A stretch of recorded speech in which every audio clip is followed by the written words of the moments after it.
This news program is proudly brought to you by Smart Start Breakfast Biscuits and Now Biscuits.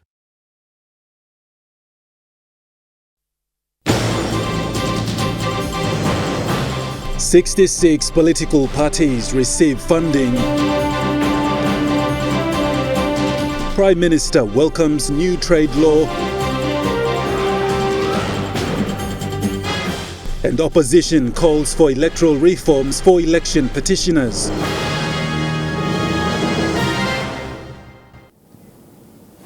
A very good evening. You're watching National EMTV News. I'm Godwin Eki. Thank you for joining us. 66 political party presidents, including their executive members, received a total of 1,150,000 kina from the Office of the Registrar of Political Parties today. According to the Acting Registrar of Political Parties, Dr. Emmanuel Pork, the payments are backdated from 2019 to 2022 and fall under Section 74 and 75, subsection 4 of the Constitution. Since 2019, presidents of political parties and general secretaries have not received funds from the government recognizing the work they carry out. Today, it was all smiles as the acting political party boss, Dr. Emmanuel Pork, revealed that the Marape government, through its budgetary allocation, made available 1.15 million kina.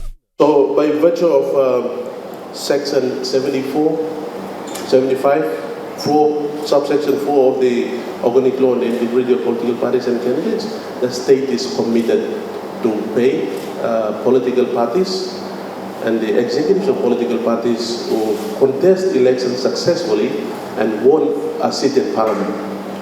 For political parties, the party attracts 10,000 kina per member after winning a seat in parliament. The Registrar of Political Parties also encouraged the political party executives to be honest and work for the good of the party in order to serve its parliamentarians and its members nationwide. The Registry of Political Parties, we haven't seen some executives of political parties. We call them faceless executives. Okay? They're on the payroll, but we don't know how they look like.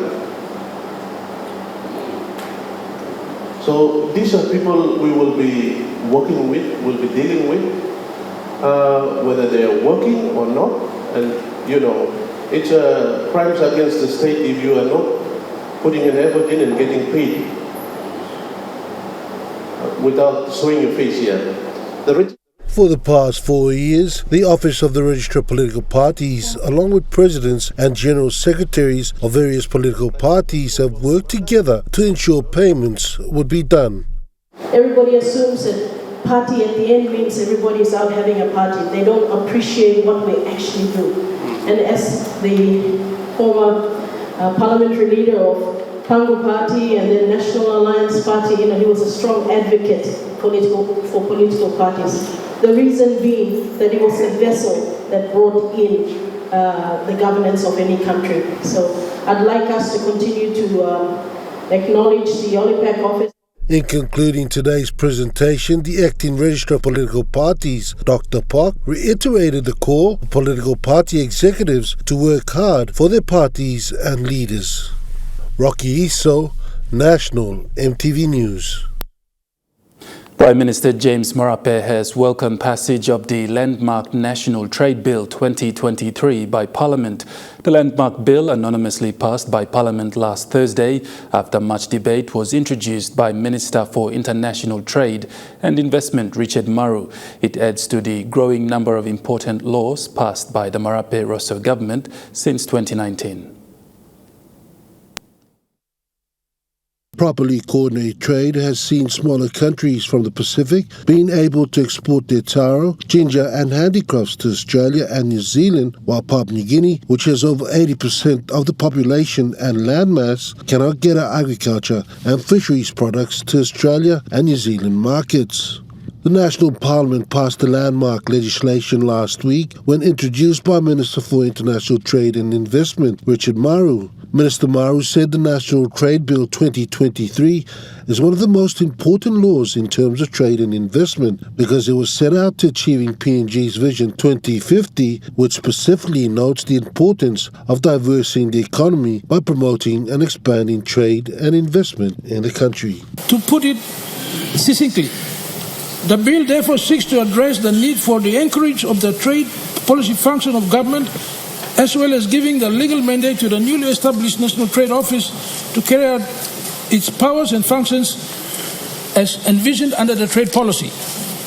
Minister Maru said the National Trade Bill 2023 will ensure that the appropriate linkages are established between all relevant stakeholders both domestically and internationally for PNG to achieve the national trade policy vision of becoming an internationally competitive export-driven economy that is built on and aided by an efficient and expanding domestic market. Mr. Speaker, the following is a summary of the salient features of the bill. Number one, it starts with introducing provisions that succinctly explain the purpose of the bill, ensuring compliance with constitutional requirements, and highlights the application of other relevant laws. Prime Minister James Marape welcomed the passage of the landmark National Trade Bill 2023 by Parliament after much debate. Marape said, and I quote, "A competent and dedicated National Trade Office will be set up under the Department of International Trade and Investment with a clear legal mandate to identify, negotiate and secure new and better market access for our goods and services." End quote. According to the Minister for Trade and Investment, Richard Maru, the successful enactment of this bill will be another legacy initiative that demonstrates that the Marape Rosso government is serious about its commitment to undertake reforms necessary for PNG's economic prosperity. Rocky Iso, National EMTV News. The Correctional Services have commenced its recruitment process for the new intake for this year. A total of 1,164 applicants have been processed for formal interviews and are ready for their respective entry tests in the days ahead. Commander of the Correctional Services Training College revealed that all these applicants will be vying for only 120 vacant positions. In efforts to beef up internal security, in line with the Marape Rosso government's intention, the Correctional Services will be considering to recruit more probational custodian officers. In an exclusive interview with MTV News Today, Chief Superintendent Kidi Keko, the commander of CS Training College, explained that recruitment awareness started late last year. He said there has been overwhelming response nationwide from interested applicants. Commander Chief Superintendent Keko further explained the CS intent for this year moving forward. Our other colleagues or other departments are also doing a recruitment drive. Commission's intent is to, at least for the first part of this year, to recruit up to 200 for correctional service to be trained as probationary custodial correctional officers. Commander Keko said this is a disciplinary force that requires people to be intelligent, proactive and even good writers, especially when dealing with inmates' court cases. When asked what CS is looking for in an applicant, this was Commander Keko's response. First and foremost is being a discipline officer. And the discipline is paramount. And that's always our emphasis, and that will be our emphasis. Lindy Suharupa, National EMTV News. As a way forward in gaining public confidence and address law and order in the nation's capital, the newly appointed Metropolitan Superintendent for National Capital District, Silva Sika, is carrying out inspections to all the 9 police stations inside the city.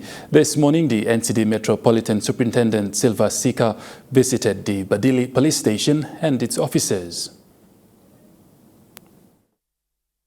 This morning, police at Badili were on high alert as NCD's top corps paid them a visit.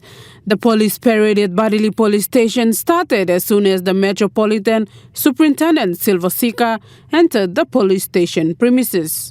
Accompanied by the station commander for Badili Police Station, Chief Inspector Obejeri, and Zone Commander Chief Inspector Fred Tundu, the NCD Metsup inspected all the officers that were present during the parade. In his address to the policemen and women, Metsup Sika said the inspection is to bring the policemen and women back to the basics in terms of their conduct when on duty out in the public. Get a message to our men and women to inform them to go back to basics of doing the right things in the course of their official duties. There's so much of media and negative perception about the police in the way that we do over the years, and as you know, there's a reduction in the standards of how we do our job. Better. Metsup Sika further said he wanted all the police officers to know what the Metsup and the zone commanders are planning to achieve so that they will work accordingly. Among ourselves at the metropolitan level with the zone commanders and PSs, but I feel that it's very important that whatever plans that we have for going forward, every member, men and women, must hear, listen to it, they must understand, and then they walk through with those what our expectations are.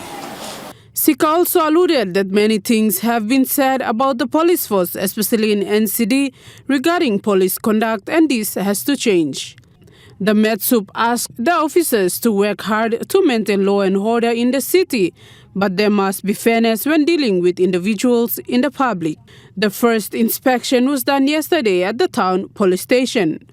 Metsup Sika will continue on with the inspection to other police stations throughout the city. He will be paying a visit to Hohola police station tomorrow. Samantha Solomon, National EMTV News. National EMTV News continues after the break. Stay with us.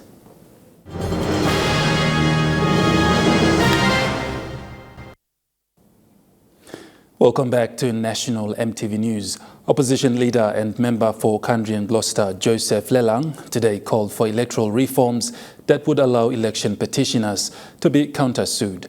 Mr. Lelang made this point while acknowledging the National Court's decision to discontinue the election petition filed against his win by losing candidate and former Secretary for Health, Pascal Kase. The culture of election petitioners taking cases to the Court of Disputed Returns was questioned today by opposition leader and member for Kandri and Gloucester, Joseph Lelang, following the discontinuance of his case. A frustrated Lelang highlighted via a press statement the actual reason for discontinuance is because the allegations in the petition are not true. Lelang said the petitioner had no witnesses. The MP said, and I quote, "This petition is vexatious, defamatory, and a waste of everybody's time." End quote. The statement goes on to highlight what the opposition leader terms as a bad culture in Kandri and Gloucester since 2012. Following his win in 2012, it was challenged unsuccessfully. In 2017, Lelang won by an absolute majority, but that win was also challenged and later withdrawn by the petitioner during the full trial. In 2022, again his win was challenged and was discontinued today. Lelang said it is shameful that the culture of running to the courts is now embedded in Kandri and Gloucester electro-political culture. A similar reference in recent times can be drawn from the Kandep election saga when the current Minister for Dehurst and Sports, Don Pollier, had to go to the courts in 2017. Mr. Lelang said that further reforms to the electoral laws of this country is needed so that petitioners can be countersued. The Kandri and Gloucester MP said, and I quote, "The current election laws are one-sided, favouring the petitioner where each can cook up some allegations and then withdraw at will without facing any consequences." End quote. Lelang concluded by stating that the opposition will support the government if it brings further electoral reforms that allows the petitioner to be sued for false and defamatory allegations against the winning candidate. Rocky Iso, National EMTV News. The Catholic Bishops' Conference of Papua New Guinea and Solomon Island has commemorated a World Communication Day in line with the Feast of St. Francis de Sales, the patron saint of writers and journalists. According to Catholics, the day was established by Pope Paul VI in 1967 as an annual celebration that encourages people to reflect on the opportunities and challenges that modern means of social communication afford the Church to communicate the gospel message. As Catholics worldwide celebrate the feast of Saint Francis de Sales, the patron of journalists and writers, the Catholic Bishop Conference has invited the media over to commemorate the day with them. Saint Francis de Sales was known for his writings. He used flyers and books to help guide people spiritually. A good journalist writes a story that makes the reader think. A great journalist writes a story that makes the reader feel. For the local media personnel gathered today to observe the day, they were reminded of the theme Speaking the Truth in Love, to report fearfully and fairly to be able to change communities. Bishop Justin Ain Sungi, the auxiliary bishop of Wabek, talked about the importance of reporting on the sorcery accusation-related violence to make a change in societies. He said it is important for journalists to follow up on stories and make sure perpetrators are being punished, stories published, in order to inform other perpetrators about the consequences of breaking laws. St. Francis de Sales, it is a challenge. It is a challenge. If you believe in being, this is saying that the pen is mightier than the sword, what make it be? Let it be, and we can change the situations that we go through. The president of the Catholic Professional Society, Paul Harrican, talked about the different laws passed to address gender-based violence in the country. Mr. Harrican said addressing GBV is not just about making laws and policies, but laws must be genuinely and honestly enforced. He said the role of the media must be focused on GBV and SARV cases by putting them in the spotlight so that justice can be served. We encourage media to do more with investigative reporting. We must not be afraid of speaking the truth. Media personnel were encouraged to report without fear or favor to help break barriers in SARV and GBV cases. They were told by Bishop Justin to be like Saint Francis de Sales, who did his job as a communicator without fear or favor, and by people's lives have been changed through communicating message of hope. Cynthia Maku, National EMTV News. Meanwhile, gender-based violence and the lack of economic opportunities remains the barrier to achieving gender equality in the country. Thus, PNG is ranked 160 out of 161 countries on the United Nations Gender Equality Index. This was highlighted at the Catholic Bishops' Conference during the World Communications Day on the Catholic calendar. Divine Word University student Edson Kuso reports. Corruption is an issue in PNG, with the nation ranked second last out of 161 countries. The issue of corruption may be the cause to political and other related issues, but it is also a major contributing factor towards little to no improvement in addressing gender-based violence or GBV and sorcery accusation-related violence or SARV. This was according to the president of the Catholic Professional Society, Paul Harrican. There are many bad cases that goes unreported. And I think this is an issue for us in this occasion. You know, dignity, there's no dignity in the woman. They just treat her as just a sexual person.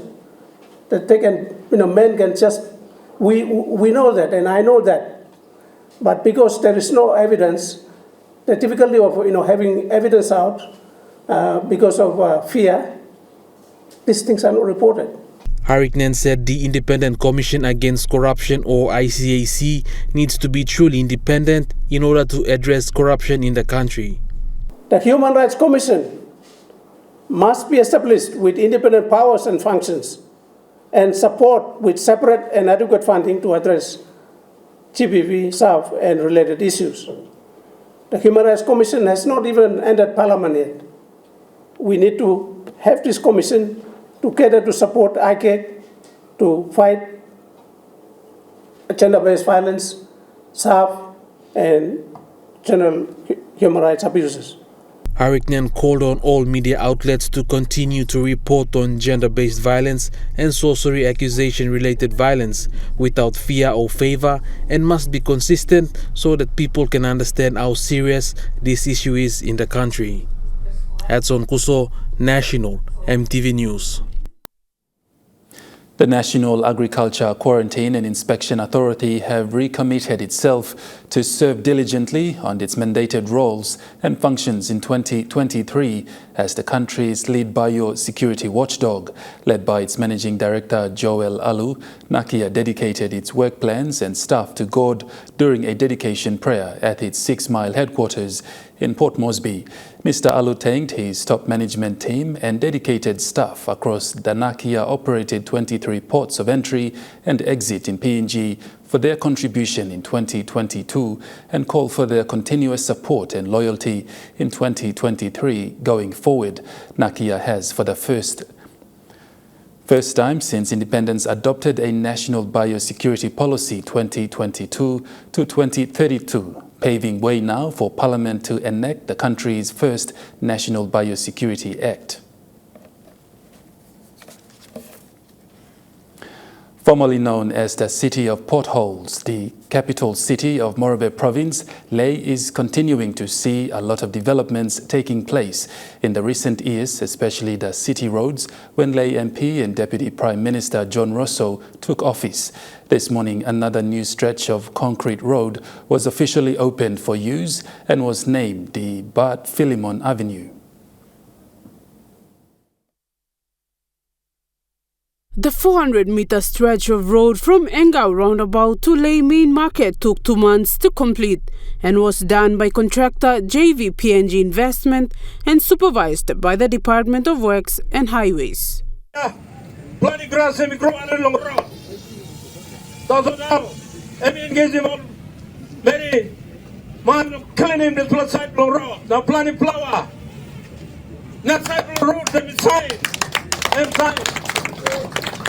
Wenge says concrete road was his brainchild when he was the governor more than 10 years ago, which will last, and the government will not have to waste much money on fixing roads made from concrete. Wenge said concrete roads will last and will enable the government to spend the money on other services like education, health and other infrastructures. I don't have to spend any money. No potholes, because by no potholes area. I'm using this money, no get up in housing for you. I'm using some money, no working school for you. I'm working to some money, saving some money and put in life for you. I'm making something. Deputy Prime Minister and Lae MP John Rosso thanked the governor for working well with the Morobe MPs. Rosso said politics will come and go, and if leaders don't work together, such developments will not take place. Politics become na go, but if we don't have the cooperation, na good plol sa mansina no sem work by no na kama. Kami pla cross fight na work no sa kama. The cooperation na idealism na sawe plol. Kandre man am tok na mi work close to and work come up now. Rosso emphasized that such services, including other infrastructure built by the government, must be well looked after by the people. No can throw my rubbish, people walking. No can bagarapi mo sana. No can write graffiti about. All police to all catch you on the graffiti ball, cutting up blue one the ball cutter straight me to. The Lae Open member said all streets in Lae, including main roads, will be converted and sealed slowly until the city is filled with good roads. Samantha Solomon, National EMTV News. And now looking at the Nest Fund market report, the Kina closed unchanged at $0.2840 US in the interbank market. At Bank South Pacific, Yokina was buying $0.2765 US, $0.3934 Australian dollars, 1.2469 euro, 34.35 Japanese yen. Looking at commodity prices at New York closed, gold is trading lower, coffee closed higher, cocoa closed lower, copra closed lower, palm oil closed lower, crude oil is trading lower, and copper closed higher. On the stock market, the Dow Jones closed higher, the ASX 200 is trading higher, the All Ordinaries is trading higher.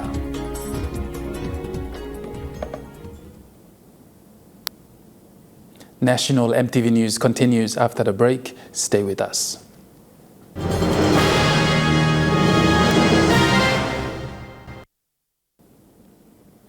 You're watching National EMTV News. The Chief of Defence Force, Major General Magoina, has released the findings of their report involving soldiers damaging a vital monitoring machine at Port Moresby General Hospital's accident and emergency department late last year. The report revealed that the vital monitor machine was damaged by the member concerned and not by a group of intoxicated soldiers, as widely speculated. The report revealed that on Thursday, 15th of December 2022, members of PNGDF 1RPIR based at Tarama Barracks brought one of their men who was badly injured after a fight that broke out amongst themselves at the Soldiers Club in Tarama. After being rushed to the hospital, no medical assistance was administered because he was heavily intoxicated. The equipment damaged by the member concerned was one times vitals monitoring machine between 15:15 to 15:30 hours and is now beyond repair. There was no other equipment damaged by the member concerned, as per the interview with duty nurses and reports submitted by the Port Moresby General Hospital Accident and Emergency Department and the Port Moresby General Hospital Security. It is understood POMGEN will supply the cost of the damaged machine, and once done, the member concerned will be interviewed and formally charged for damage of properties, of which PNGDF will support and assist. Based on the findings of the investigation, the member concerned acted alone, was heavily concussed and unconscious. So when he woke up, he was disoriented, which is acute post-head injury, and dragged the monitor towards him. Remember, the monitor machine was still attached to him. To get support getting up, which resulted in him falling off to the floor together with the monitor damaging its display screen. The damages done to the equipment was not intentional. PNGDF commander further explained the content of the report. The commander of the PNGDF clarified the alleged speculations.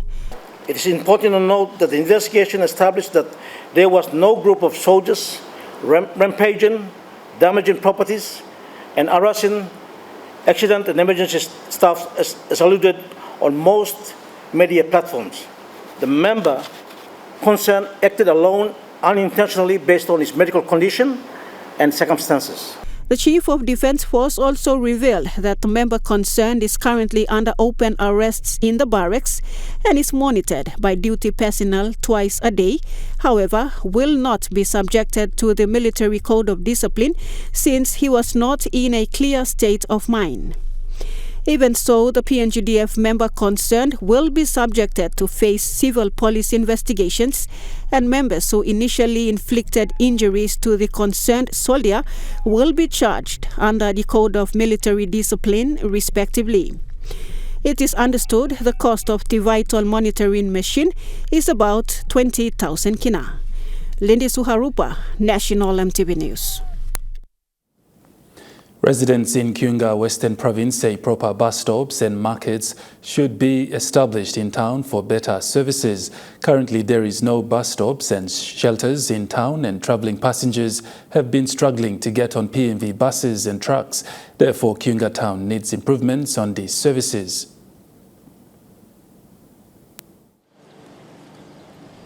people in Kiunga say no proper market in town to cater for increasing number of sellers has caused them to look for marketplaces in town. Their great concern is to see an extension on the main market or establish a new market facility in town. The current main market, its day is packed with sellers coming from nearby settlements in town and the rural villages in North Fly district, resulting in some sellers looking for market spaces to sell their produce. Resident Theodora Vevera has been selling her produce outside the market in town and wants proper market facility to be established so she and others can sell their produce. Youths, mothers, sitting here, all of us, we're looking for places to market, but there's no proper place for us to do our marketing. By chance, we're looking for a place to market, so we're just keeping in a place, gathering in a place where we find and sitting down and doing our marketing. I think if we have authorities in place that should know what to do here in Kiunga, that would be very nice and better. Another concerned resident, Paulus Timon, said the same sentiments. The main market, Kiunga town main market, would supply the North Fly district, and even Middle Fly, South Fly, they come here to this market. But you see the Kiunga market is very, very too small, and the population is growing high. We need the extension of the main market, Kiunga town market. We need the extension. We need proper water supply in the market. We need a proper, separate market like meat market itself. No changes have been done to the market facility, and requests from people for good marketing places have fallen on deaf ears. Residents have also raised their concerns that proper bus stops must be established in town. Currently, all PMB buses and trucks are running their services without good bus stops in Kiunga town. Leaders of North Fly District Development Authority stated these services can be improved if town authorities perform their duties well. The town authorities in Kiunga, when contacted today regarding this matter, had declined to speak with the media. Jim John, National EMTV News, Kiunga. The Wabeg District Development Authority is embarking on joining Wabeg and Layagam District in Enga Province by a reliable road network to better serve the unreached people. The continuation of roadwork started at Sopas and will pass through Yokonda before reaching Kanak in the Layagam district. Wabeg Open MP and Health Minister Dr. Lino Tom elaborated that both of the two-pillar policies of the Wabeg District Development Authority is empowering the people through agriculture-based SME and universal quality education, with both policies to be equally achieved through this important road link. He said that this route will be an alternate shortcut route to Layagam through the fertile highlands plateau of Yokonda. And moving overseas now, 2 people were killed during a police chase in Western Sydney. The vehicle rolled and burst into flames. I was at the crash site all morning, and there's quite a lot of heavy traffic on Centenary Drive because of this crash. The entry to the M4 motorway was also closed off for a number of hours, but that has now reopened, which is why we had to move locations, so hopefully the traffic will be easing soon. Now, in terms of the crash itself, what we know is just before 12:30 this morning, officers from Auburn Highway Patrol were patrolling Centenary Drive more towards Stratfield. During that patrol, they tried to stop a silver Audi, but when that vehicle failed to stop, it was a police chase that was initiated. Not long after, that vehicle crashed into an on-ramp towards the M4 in Homebush. It crashed through the barrier onto the grass and rolled over onto the main road.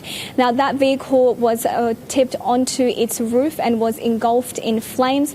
There were some members of the public and some police who tried to get the people out of the car, but unfortunately they were unsuccessful. Now, there was some speaking up. The police did speak earlier this morning. They said that once New South Wales Fire and Rescue put out that fire, 2 bodies were discovered inside that vehicle. They said there were 2 males, but those males are yet to be formally identified. The Taliban continue to face condemnation from the international community over their treatment of women and girls in Afghanistan. Classrooms empty. Library deserted. This university used to be full of female students. No more. Edicts issued by the Taliban government added one more thing to the list women can't do.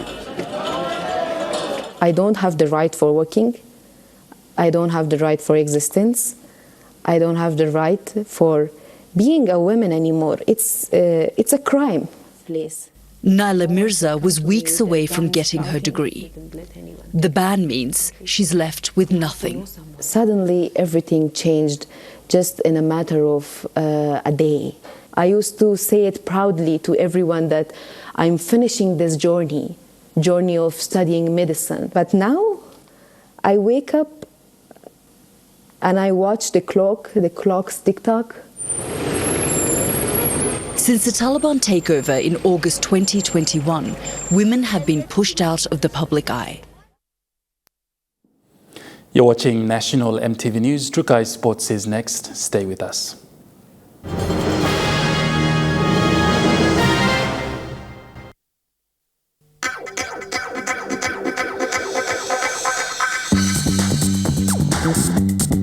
Trukai Sports.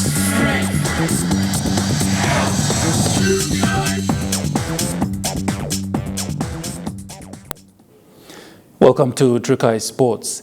The Hohola Suburban League will proceed into its minor premier playoff for its women's division this weekend. This will see the battle between the top two teams, the Venoms and the White House Sisters, vying for the minor premier title. The men's division having just one weekend left before completing their regular rounds this weekend, the women's division will head into its minor premier clash. This weekend, the Hohola Suburban League will witness a very competitive clash between the Venoms and the White House Sisters. The White House Sisters' major sponsor, Matilda Iso, along with the club's coach, Raymond Michael, met with MTV's Trukai Sports team today to present a highlight of their training sessions ahead of the Minor Premier Challenge. Miss Iso shared that the White House Sisters have made 11 straight wins throughout the tournament, and she is positive that the team will claim the Minor Premier title. The side told Mary win straight win come over 11 win over come over me caremo ligli local girls from me bigger big the trust long all because all win all the way come and lap them all but win nothing through. Coach Michael also made the same remarks, stating that he is trusting the team and that they are definitely going to win. But in 2 months' time, we prepare a long time now. Play against him all this all open and so I think me also the stronger game but me play against him all Venoms. The minor premier clash between the Venoms and the White House Sisters is tipped to be a very heated clash, as Venoms have on their side a number of Orchids reps, while the White House Sisters have been performing impressively throughout the tournament by maintaining the first spot for 11 weeks. The match will be contested come Friday, the 27th of January 2023 at the Santos National Football Stadium, Field 2. Lisa Puni, Trukai Sports. Trukai Sports continues after the break. Stay with us.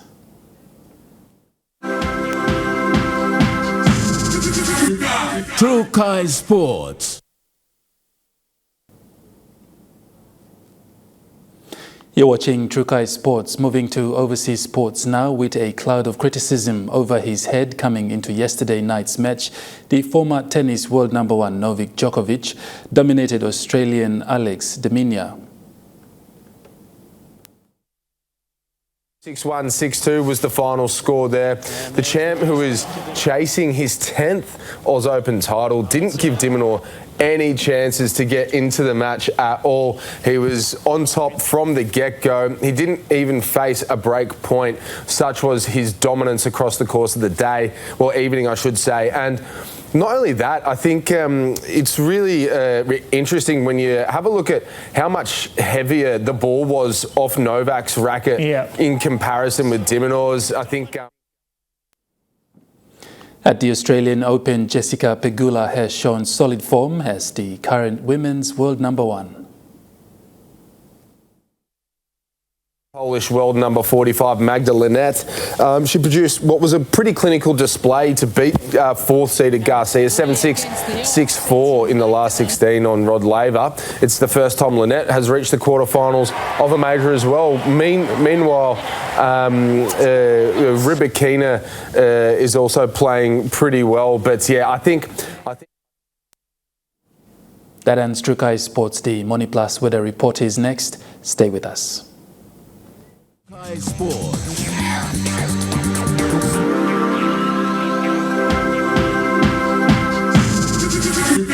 True Kai Sports.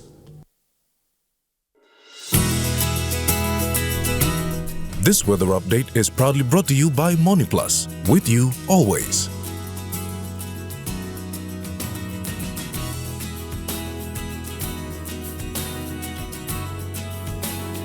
Weather forecast for the next 24 hours. Southern region, Port Moresby, partly cloudy with patchy rain. Daru and Alatau, few showers. Kerema and Popondetta, cloudy periods with rain at times. In the Momase region, Ley, possible brief showers. Medang, partly cloudy with few showers. Wewak, brief overnight showers. Vanimo, partly cloudy. In the New Guinea Islands region, Lorengau and Kavieng, few showers. Kokopo, Rabaul and Buka, partly cloudy with possible brief showers. Kimbe, possible brief showers. In the Highlands region, Mount Hagen, Mendi and Wabek, partly cloudy with possible patchy rain, then morning fog. Goroka and Kundiawa, partly cloudy, then morning fog.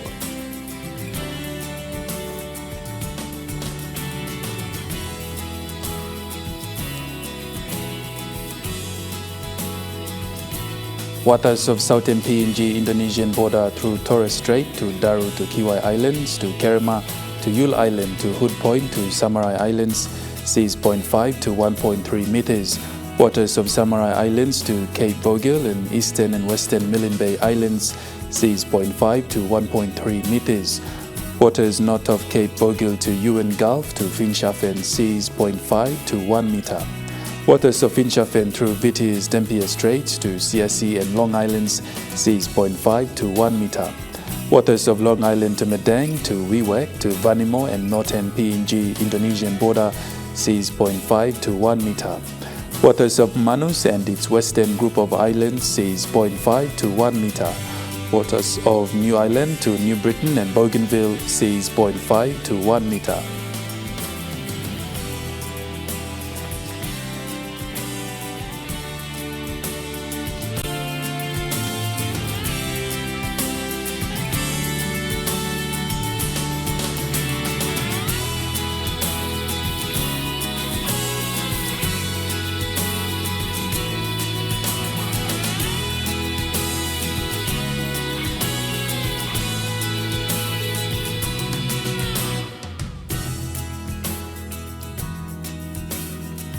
Ocean forecast, Coral Sea, seas smooth to slight east to southeast winds of 5 to 15 knots.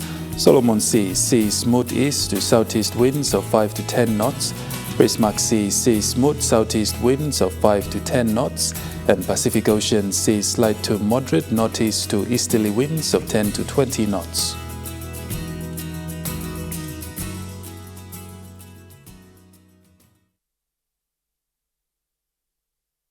Weather update was proudly brought to you by Money Plus, with you always. And that wraps up the news, sports and weather for Tuesday, the 24th of January 2023. From the entire news team, pleasant viewing. Bye for now.